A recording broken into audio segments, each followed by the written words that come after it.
Ukraine के military commander का बड़ा दावा सामने आया है। मिलिट्री कमांडर ने कहा कि 24 फरवरी को कीव पर रूस पर बड़ा हमला हो सकता है। 24 फरवरी को ही यूक्रेन पर रूस ने अटैक किया था।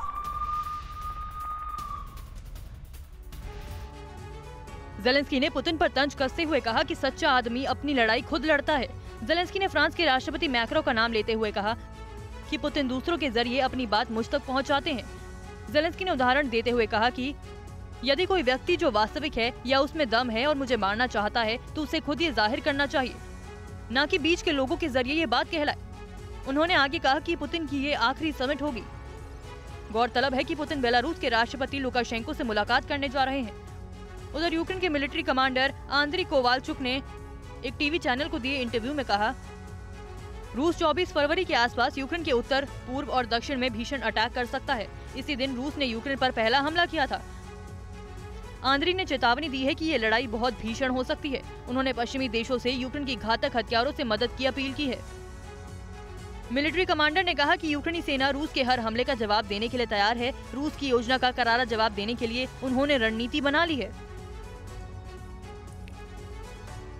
और रूस के ताबड़तोड़ हमले में फंसे यूक्रेनी परिवार को सुरक्षा कर्मियों ने बाहर निकाला। पिछले 12 घंटे में कई शहरों पर हुए रूसी हमले में 4 लोगों की जान चली गई, जिसमें एक 1.5 साल का मासूम भी शामिल।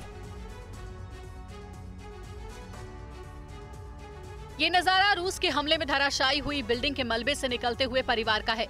यूक्रेन का सुरक्षाकर्मी एक युवा लड़की महिला को हिदायत दे रहा है कि वो कैसे इस बिल्डिंग से बाहर आए।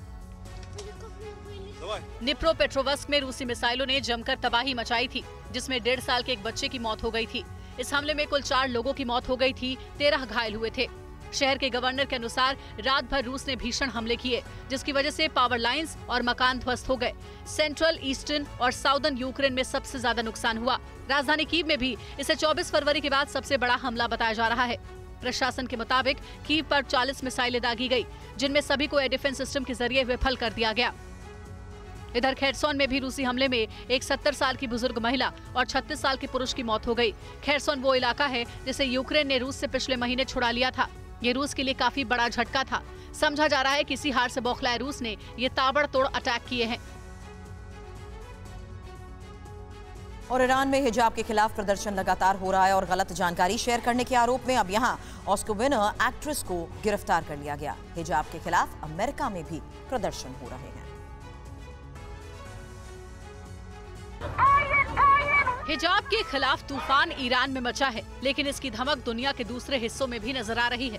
विरोध की ताजा तस्वीर अमेरिका के व्हाइट हाउस की है, जहां ईरानियों ने प्रदर्शन किया और बाइडेन के खिलाफ अपने गुस्से का इजहार किया।